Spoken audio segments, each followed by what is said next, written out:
Hello and welcome, everyone. My name is Kristen Talbot. I'm the program manager for MAVEN Project. Thank you all for joining us today, and our friends at La Clinica de la Raza for hosting COPD, Understanding the New Gold Guidelines with Dr. Daniel Ray. Dr. Ray recently retired after 30 years in practice as a pulmonary and critical care specialist at North Shore University Health Systems in Evanstown, Illinois. Dr. Ray was appointed assistant professor of clinical medicine at the University of Chicago and was the division head of pulmonary and critical care medicine at North Shore for 11 years. And we are just so very lucky to have him as one of our MAVEN Project volunteers. So Dr. Ray, when you're ready, please begin. Okay. One thing I just wanted to double check is that we have the gold highlights for primary care PDF to go with Yes, I slides. have that too. Yes. Perfect. Okay. So, all right. So I'm going to talk about gold guidelines and associated topics, and they have a nice slide set, so I'm using theirs because it's much better than anything I could produce. So first of all, let's go over the objectives. We want to understand where the role of spirometry is in both the diagnosis and classification of COPD. The key here is that it's essential to have spirometric proof of obstruction if you really want to make a diagnosis of COPD.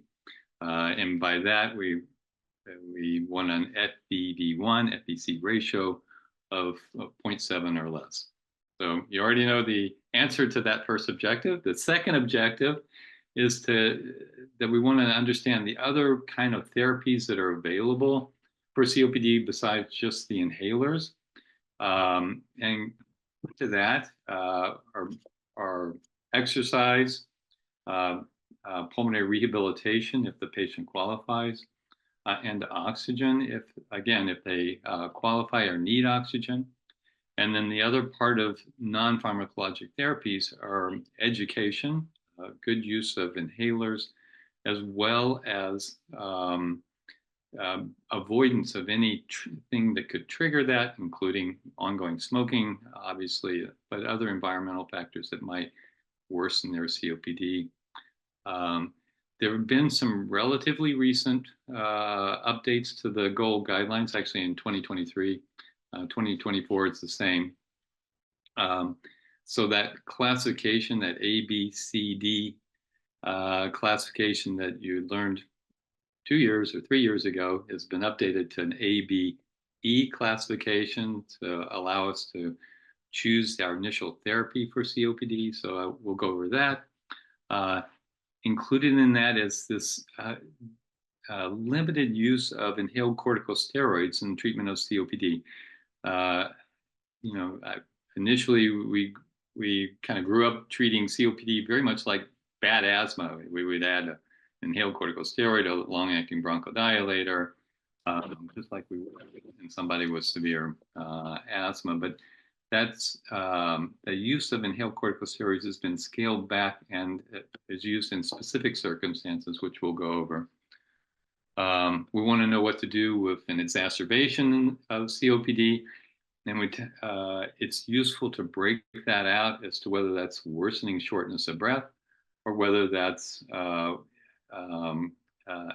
flare in their COPD where they have increasing cough, congestion, need treatment or hospitalization. And then when to use home oxygen. There's been a change in the therapy recommendations for that. And then finally, I'll go through some of the evidence behind these new GOLD guidelines if we have time, and then I'm happy to take questions. So first of all, the spirometry can show us lung function over time. And you've probably all seen this.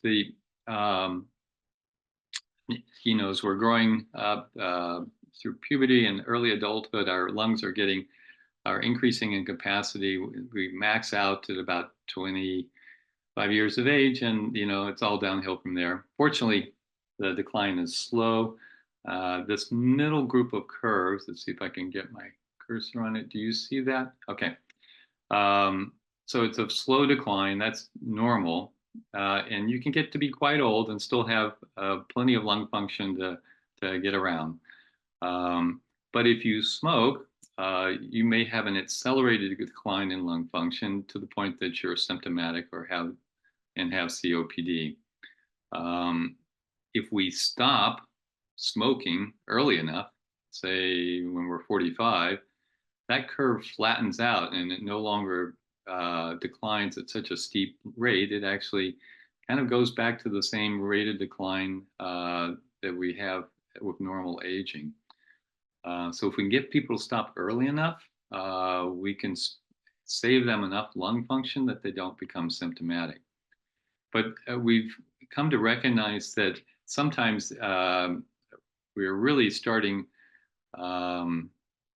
with a deficit in lung growth, or what we call growth failure. So somebody that's born prematurely, or children that have severe respiratory illnesses as an infant, people that grow up in households with a lot of secondary smoke, even in utero smoke exposure, can cause a growth failure in the lungs, so that the lungs, even in adulthood, never reach a normal value.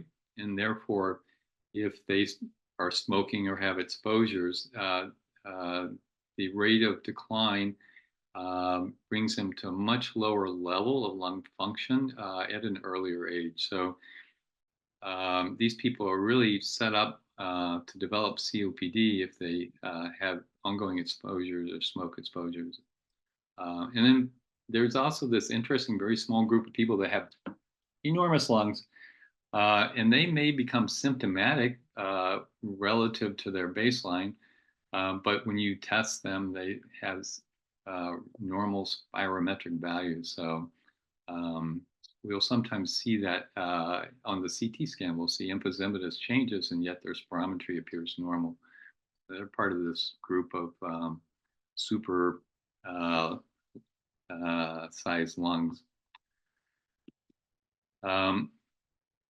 The etiologies of COPD, the majority of people, especially in the United States, it's related to smoking, but there are people that have never smoked that develop COPD, and these people generally have, and going through their history, secondary smoke exposures, but also other exposures, vaping, for example, or heavy use of marijuana, household pollution, biomass burning. So this is more of a third world problem, people cooking over wood fires, coal fires, and exposure to other indoor pollutants. And I guess we can even include our gas stoves in that pollution exposure. There are a few people that are develop COPD is related to multiple infections. There's a large group of patients that have this overlap syndrome between COPD and asthma. And I'll give you the short answer to that. You say, well, I've got a patient, they have some allergies, they had asthma as a child, they got better, they smoked, now they're worse, and they've got a chronic changes on their spirometry. You know, do I treat them like COPD, or do I treat them like asthma?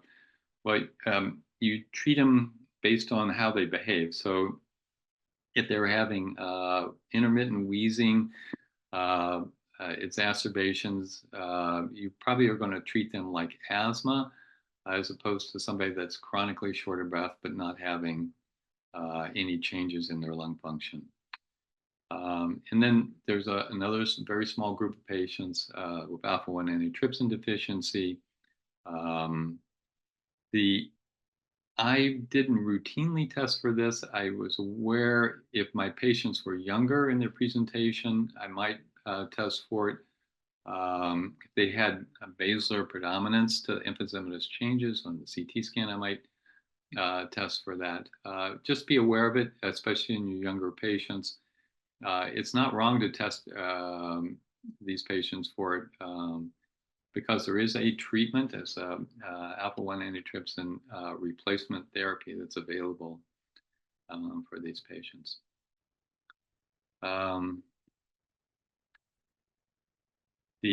How do you make a diagnosis? Well, you want spirometry, as we talked about, that shows obstruction, and you want some symptoms that suggest the disease. So that would include shortness of breath.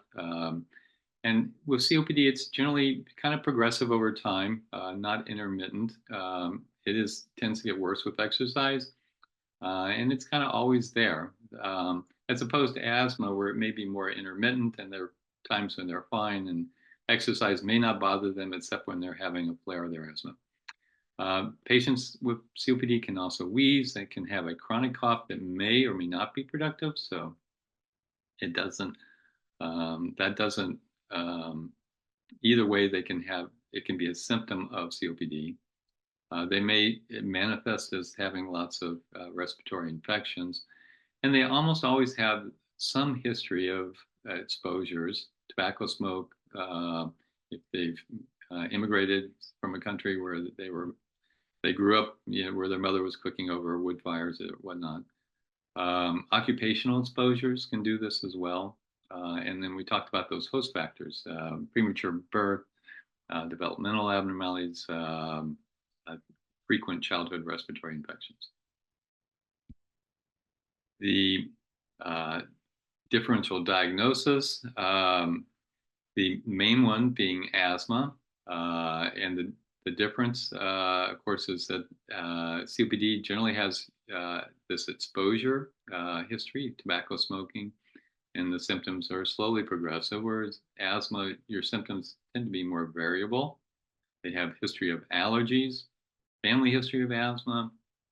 They may have sinus allergies, rhinitis. They can have the nocturnal symptoms.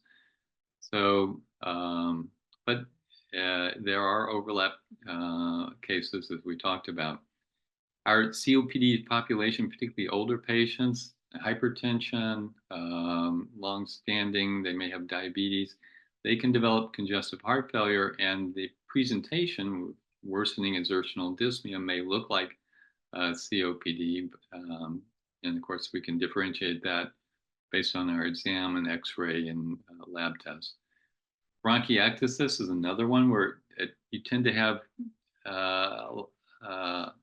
symptoms, both obstruction on spirometry and a persistent and productive cough. But the difference is the sputum tends to be daily in production. It's often associated with bacterial infections. They tend to be younger, and they have distinct chest X-ray CTs with bronchiectatic changes.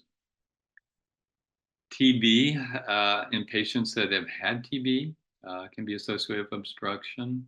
And then these rare diseases like obliterative bronchiolitis, which in adults we'll see primarily in transplant patients. It can occur in children, for those of you taking care of children. And male Asian or patients of Asian descent, chronic sinus disease, but never a history of smoking. They can have this bizarre diffuse panbronchiolitis characterized by these small centrilobular nodular opacity.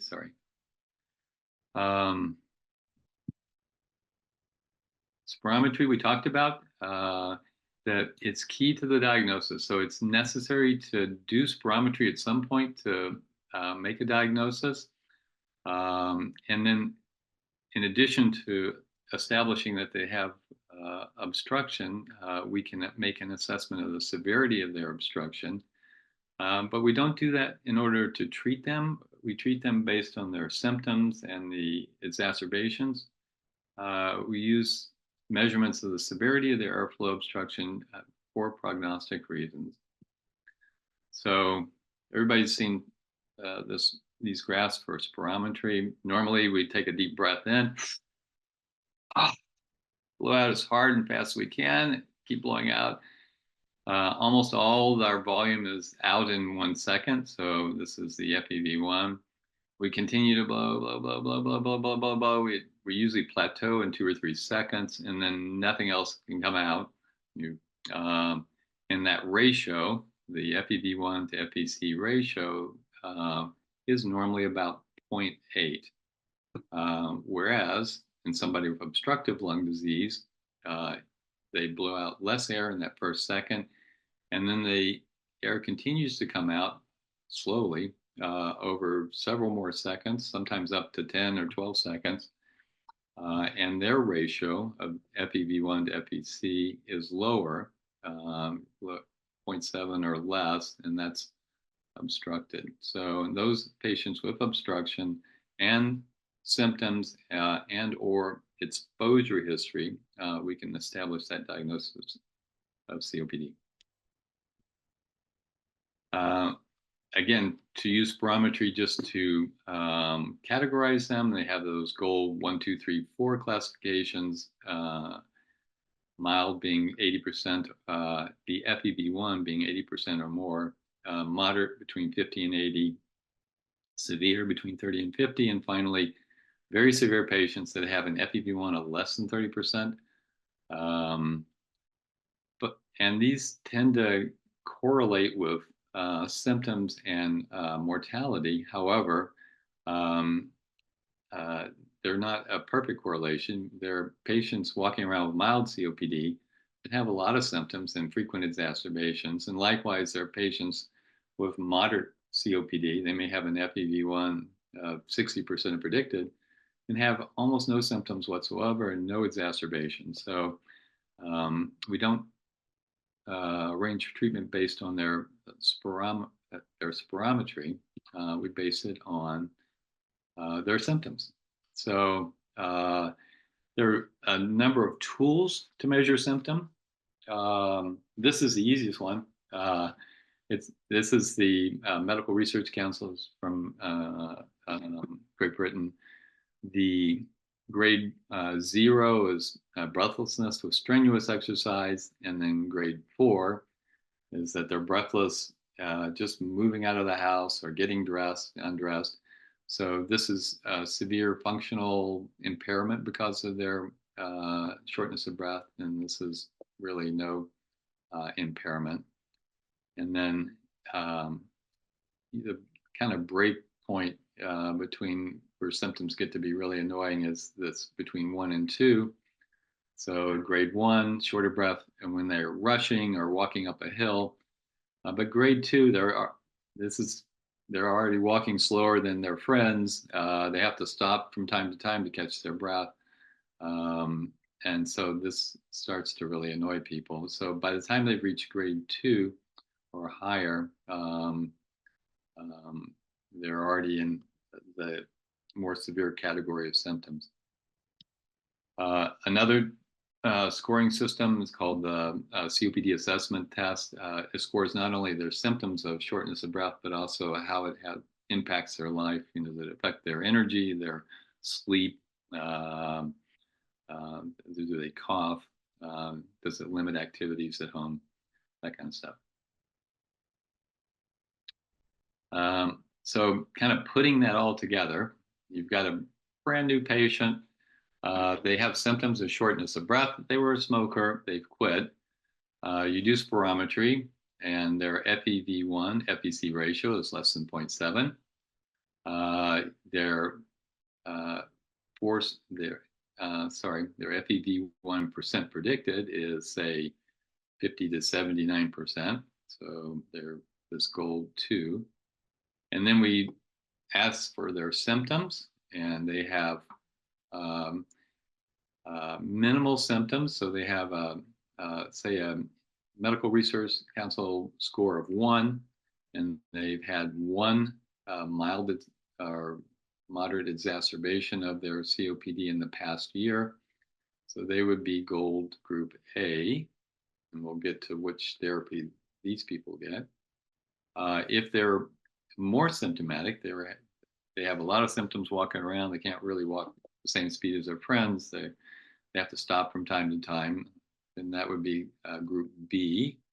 And we would intensify their inhaler therapy. And then finally, what was group C and D now are combined in this group E for exacerbations. So these would be people that are getting frequent flare-ups. They need a short course of steroids twice in the year, or they've been in the hospital once this year, and they were once last year, and they have.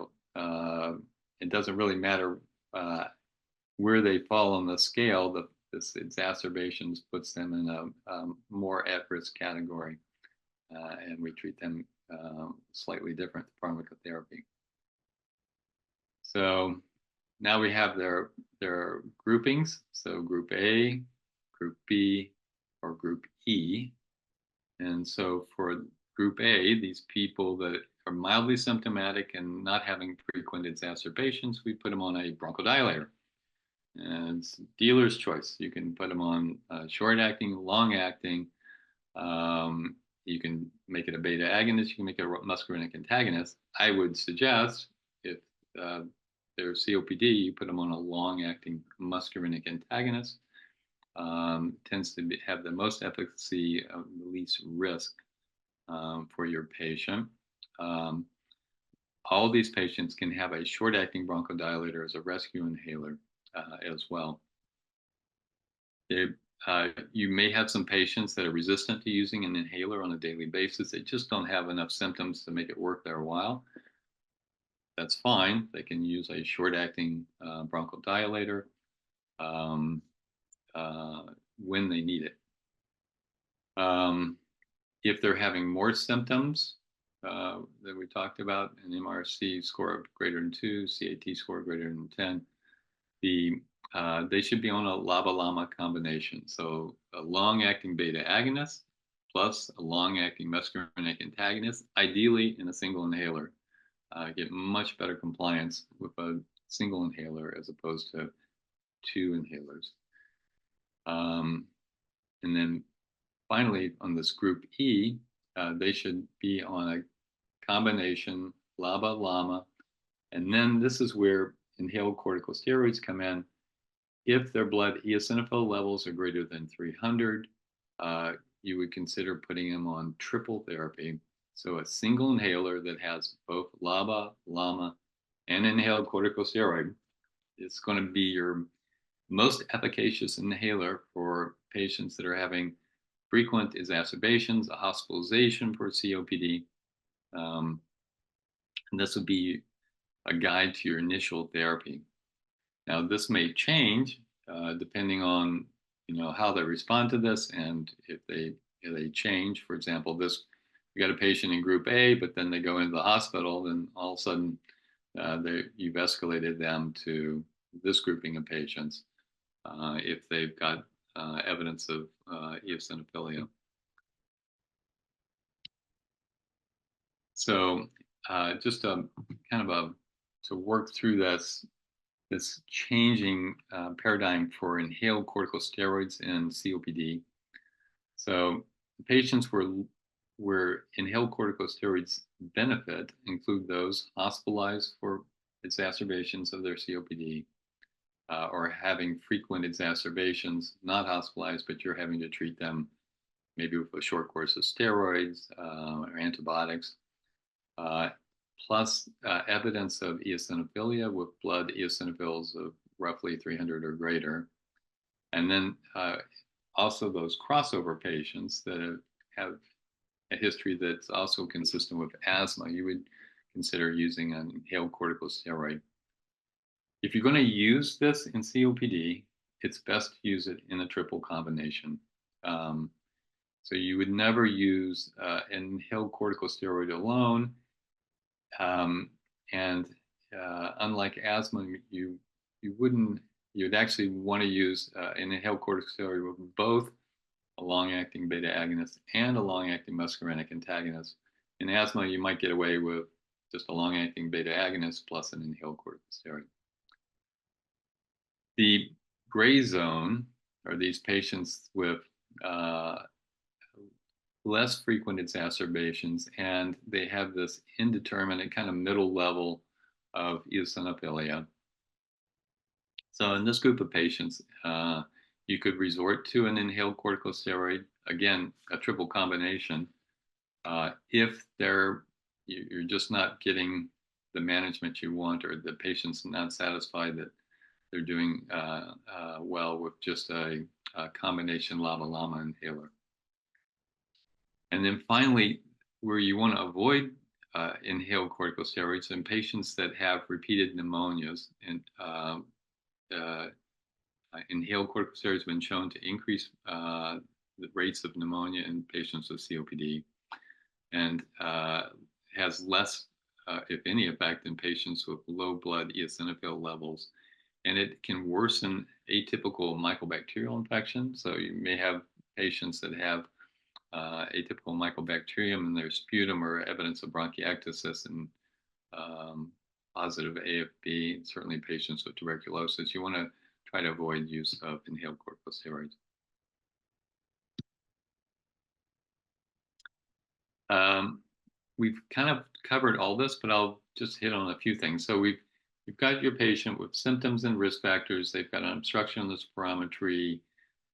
We've classified them and started them on inhaler therapy based on their A, B, or E grouping of symptoms and exacerbations. We've questioned their smoking status. Are they still smoking? Then we're going to work on them to quit smoking. We've considered whether or not we're going to test for alpha-1 antitrypsin based on their age, and maybe if we have a CT available, what that looks like. We're going to look at other comorbidities and consider the differential diagnosis in these patients in case we're going to, to try to avoid missing other things that may kind of slide under the symptoms of their COPD. So we want to get them to quit smoking. Obviously, we want good vaccinations on all these patients that are at risk for pneumonias. We want to encourage exercise, and we'll get to who qualifies for pulmonary rehab. We want to educate these patients on risk factors, things like getting the flu. So they need to be vaccinated. They can consider wearing a mask if they're going into environments where they may be exposed. We've all learned to do that with COVID. It's critical we go over their inhaler technique. These inhalers are hugely expensive.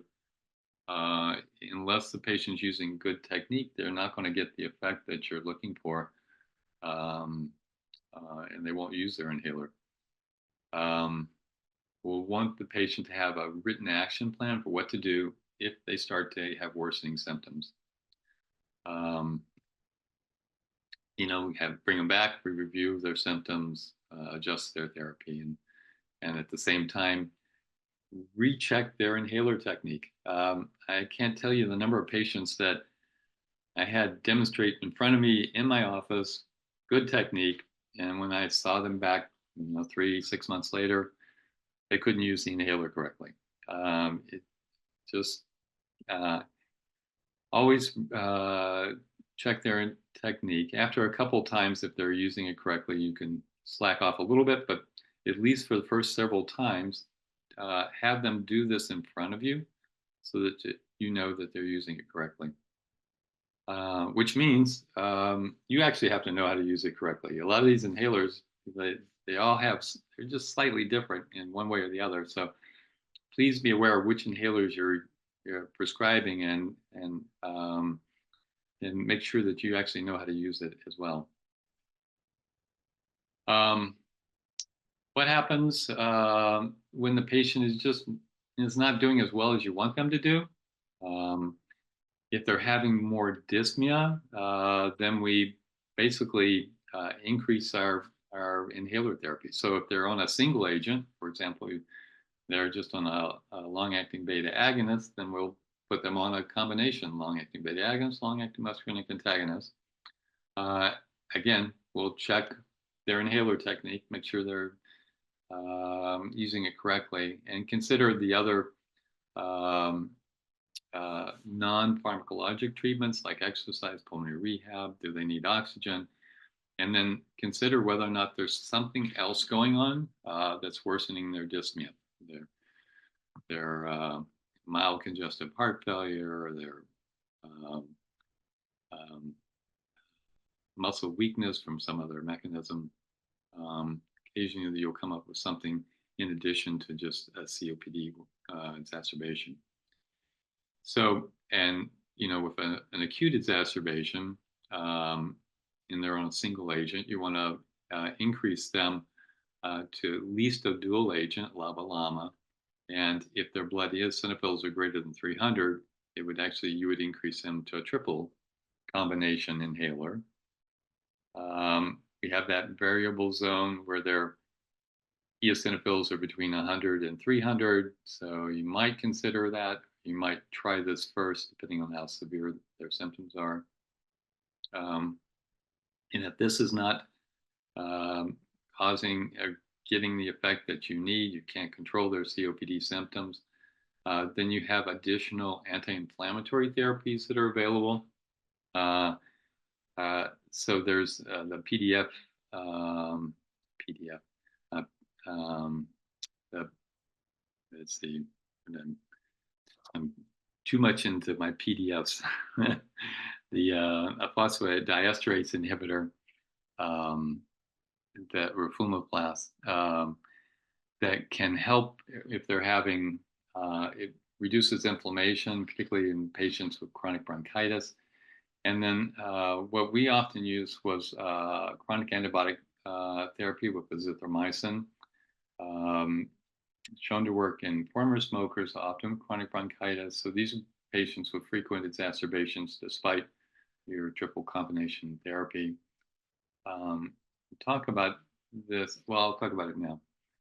So if you're going to use azithromycin, we we have to. We would generally use a lower dose, 250 to 500 milligrams, just 3 times a week. So like a Monday, Wednesday, Friday treatment, and we monitor for the principal side effect of hearing loss or tinnitus. So I would generally get a hearing test before I started them on the therapy, repeat it in 3 months, and then at 6 months, and then annually after that. It would tell the symptoms to tell the patient to watch for these symptoms, and stop drug and call you if they're noticing they're getting more ringing in their ears, so they think there's a decrease in their hearing. That occurred in the initial study, which was 500 milligrams 3 times a week. That occurred in about 10% of patients. We would generally get by with 250 milligrams 3 times a week. Didn't see it that often, much less than 10%, but occasionally we would. Risk factors, if they are the smokers in the house, can try to get them out of the house, smoking somewhere else. Good air quality within the house, if possible. It's amazing how patients need to be reminded of this. It would seem obvious, but not so. If they're still smoking, we want to ask them. Obviously, you don't want to just let them come into the office with their cigarettes in their front pocket, which some of my smokers would do, I think, just to spite me. If they're still smoking, you want to ask them. You want to tell them not to smoke. Help them pick a quit date if they can. So that's, you ask them, you advise them, you assess their willingness to quit. You can assist them in their quitting. All the adjuncts to smoking cessation, so that would be your Zyban or your Chantix, to help them. Maybe they've tried several times and not gotten very far. But the important thing is just to stay on it. If they've started, they've quit, they started, they quit, I just keep encouraging them. As you're probably aware, it takes usually several attempts to be successful in quitting smoking. So follow-up is kind of key with that. So you can have your nurse call them, weekly. That's how they're doing with their smoking cessation. You can bring them back to the office. Over time, hopefully you can get them to quit smoking. That would be by far and away one of the best things you could do, because one, they have long-term less damage to the lung and slow progression of their COPD, and just symptomatically they're going to do better, and they'll save a lot of money. The vaccinations, pretty self-evident. They should get COVID vaccine. They should get the 20-valent pneumococcal vaccine. So they don't have to wait till they're 65 years of age. You can get this at any age if they have COPD. This new RSV vaccine should get over 60 years of age. And they should, at some point, you want to make sure that they've had the Tdap vaccine. I think we talked about this. The single inhalers are better than multiple inhalers. So a combination inhaler that has 2 or 3 drugs used once a day is going to give you your best compliance. You have to factor in cost in your formulary for your patients. Sometimes you don't have that option. And then ask your patients about it. Because these inhalers are so expensive, the patients tend to kind of use them more on an as-needed basis, even though they're prescribed daily. So they may say, yeah, I'm using that inhaler, but you should ask them then, are you using it every day? They may be using it, 2 or 3 times in a week because they're trying to save money because they can't afford to buy these inhalers. And then based on, their demonstration of good technique and their, you can just decide if you need to change their therapy. Some inhalers, the dry powder inhalers, patients just can't get, or when you're severe COPD patients, they can't generate enough of an inspiratory force to pull in the dry powder to trigger the device correctly. And so in those patients, they may need a meter dose inhaler with a spacer. And some patients, they just need a nebulizer. They just cannot coordinate use of an inhaler of any form. Oxygen is important in patients with resting arterial hypoxemia. It improves mortality, decreases hospitalization, improves overall functional performance. So oxygen for patients with resting arterial hypoxemia. So that's kind of the key bit of evidence. And then not that you would be doing this in clinic, but non-invasive ventilation for patients that have chronic hypercapnia. And then, of course, for acute exacerbations, we almost exclusively use non-invasive ventilation for these patients in the hospital. So COPD, oxygen use for saturations less than 88%. That's resting arterial oxygen saturation less than 88%. With the exception of patients that had cor pulmonale, polycythemia. So those patients, you could prescribe oxygen between 88 and 90% saturations at rest.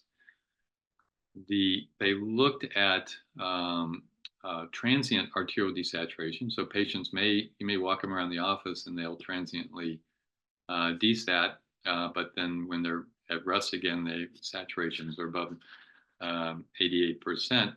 Those patients don't benefit from oxygen. So it's really easy to make somebody desaturate. You just walk them hard enough, fast enough, they'll desaturate, but you're not benefiting them.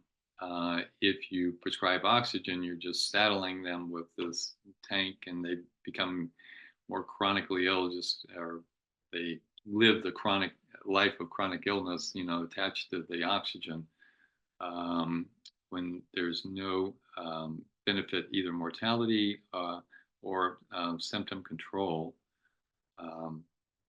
or exercise-related arterial desaturation. It's just at rest. Medicare requires you to bring them back within 3 months to retest to make sure that they're still have resting arterial desaturation.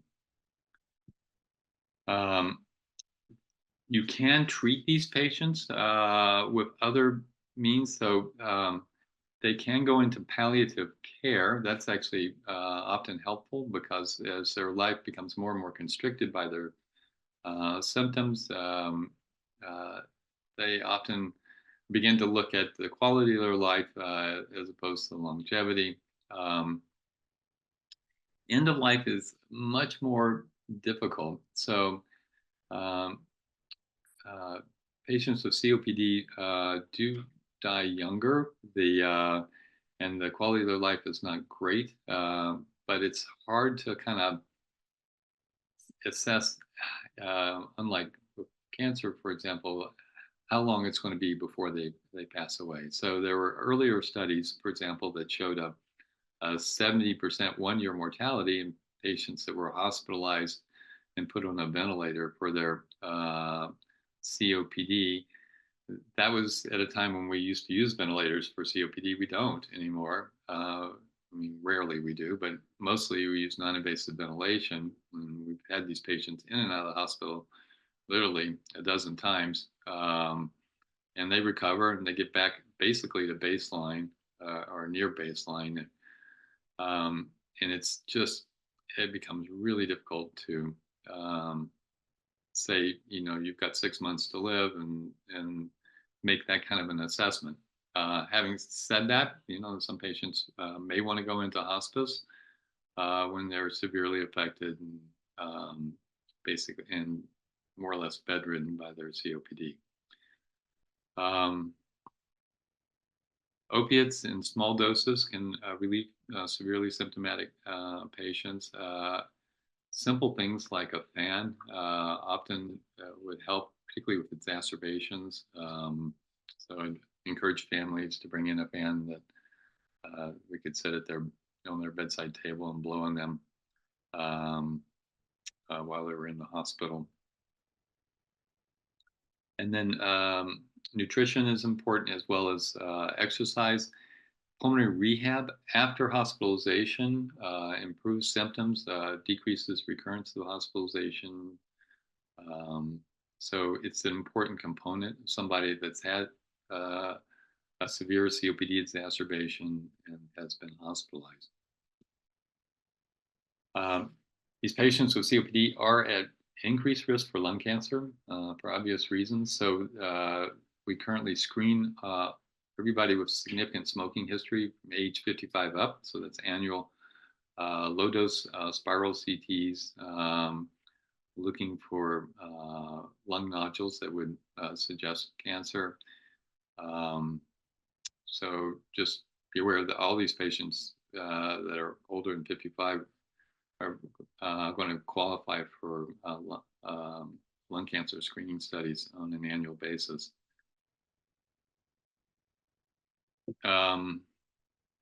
So if you have somebody that's had a COPD exacerbation or having one, most of the time it's fairly straightforward. They've just had a worsening of their symptoms, increased cough. They may have a little bit of a fever or not, much more short of breath. If you want to consider other possibilities, so like heart failure, DVT, pulmonary embolism, but that would be if they're severe enough to probably to go into the hospital. If you're looking for heart failure, then we could do a BMP. Occasionally, these patients will kind of sneak under the wire with a brand new pneumothorax out of nowhere, and they'll have symptoms that look like COPD exacerbation, but then obviously they're picked up on a chest X-ray when they're admitted.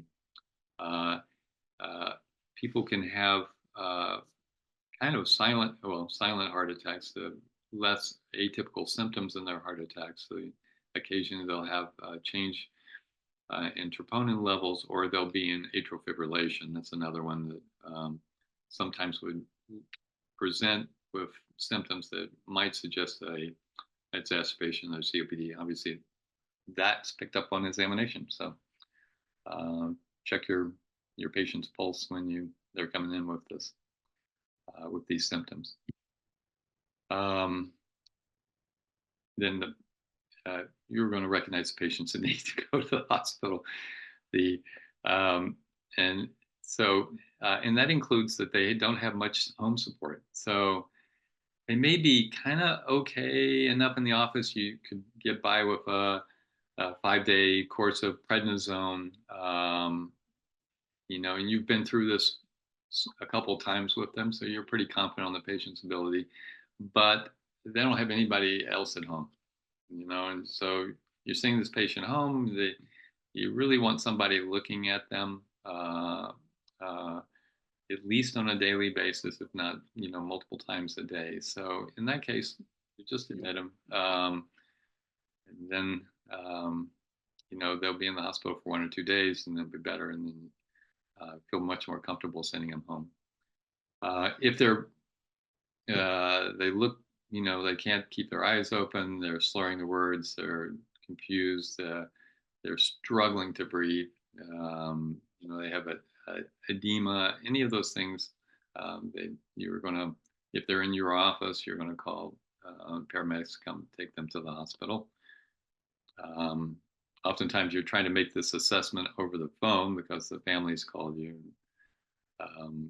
You can bring them to the office and look at them, or send them to the hospital based on what you think. So if they've come to your office, they're worse, but not bad enough to go to the hospital. The main changes in therapy, or the two changes in therapy. One is that we begin using lots of short-acting bronchodilators. So we switch from our combination LABA/LAMA to combination albuterol short-acting muscarinic antagonist inhaler or nebulizer, and we're using that multiple times a day. So you get more of an acute effect with short-acting bronchodilators in these exacerbations. And you'll see that when they go in the hospital, they get put on nebulizer therapy every 4 hours, and then switch back to their long-acting bronchodilators as they become better. And then the other thing you're going to put them on is a short course of steroids. 40 milligrams of prednisone or the equivalent for 5 days. We try desperately to avoid longer courses of steroids. You may have patients that have been on steroids forever, and so they're going to stay on steroids. But most of the time, patients will recover enough with a short course that you don't have to continue 2 or 3 weeks of steroids. Antibiotics are an important part of treatment, particularly if the patient's hospitalized. If you're seeing them in the office, then you want more evidence of a bacterial process. So that would include increasing cough with sputum purulence or fever. So if you have either of those and worsening dyspnea, then they would be candidates to be put on antibiotics, a short course of antibiotics, in addition to the steroids.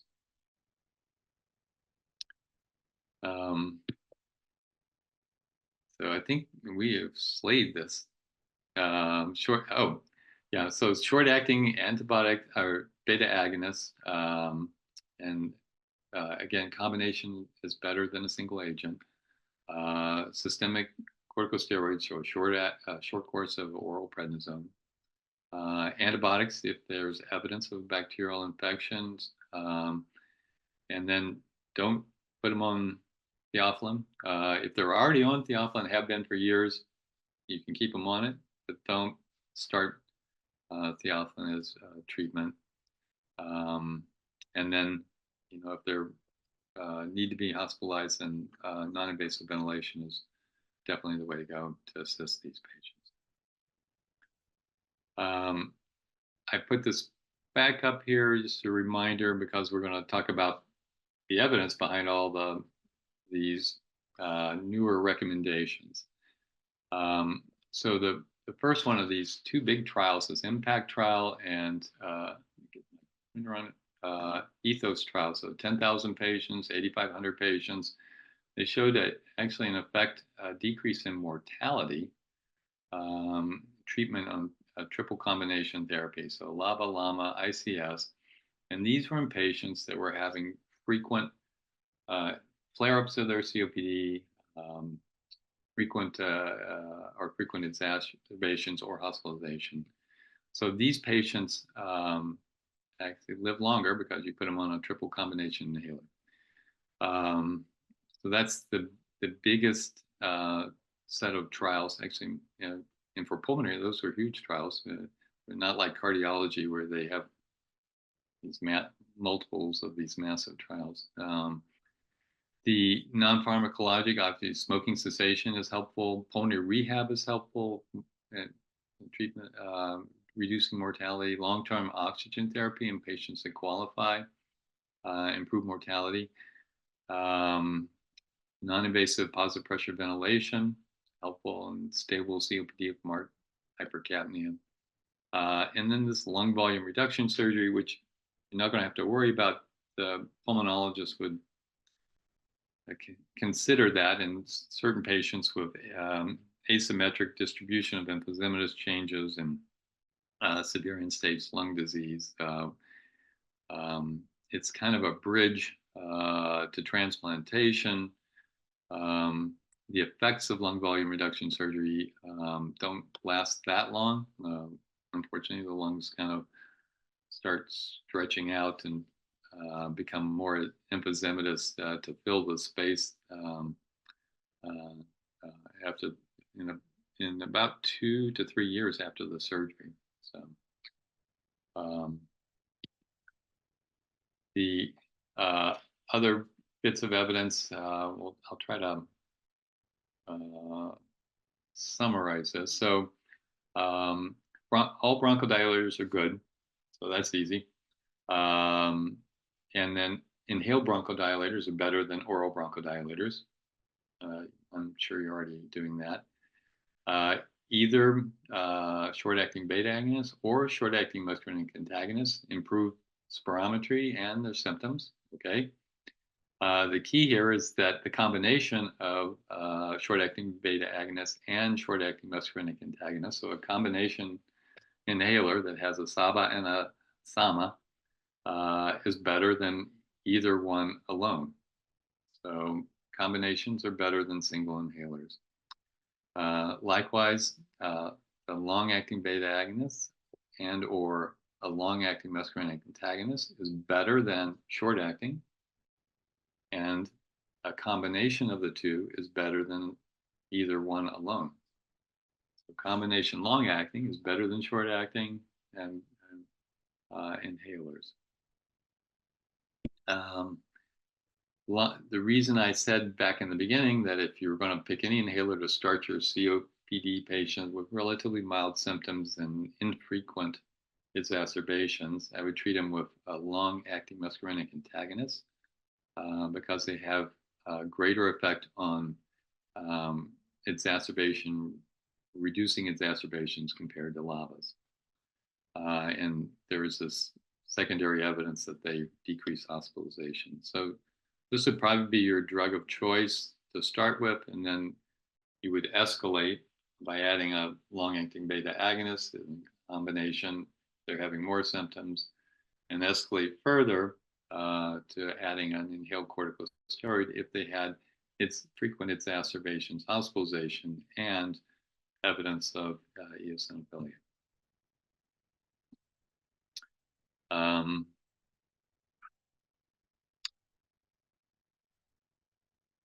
Anti-inflammatory. So these, the principal one, of course, is going to be the inhaled corticosteroid. I think we've gone through a lot of that evidence already. The couple of things to note that there are detrimental effects of the inhaled corticosteroids, which are the increase in pneumonias. You have to be aware of worsening of atypical mycobacterial infection, and then lack of efficacy in patients with low eosinophil scores. So those patients you would and not to use the inhaled corticosteroids in patients otherwise that are having frequent exacerbations, um, intermediate or elevated eosinophil levels. You'd want to add an inhaled corticosteroid to your combination, so you have triple therapy in order to treat them. Oral steroids only short acting if we can avoid using long acting.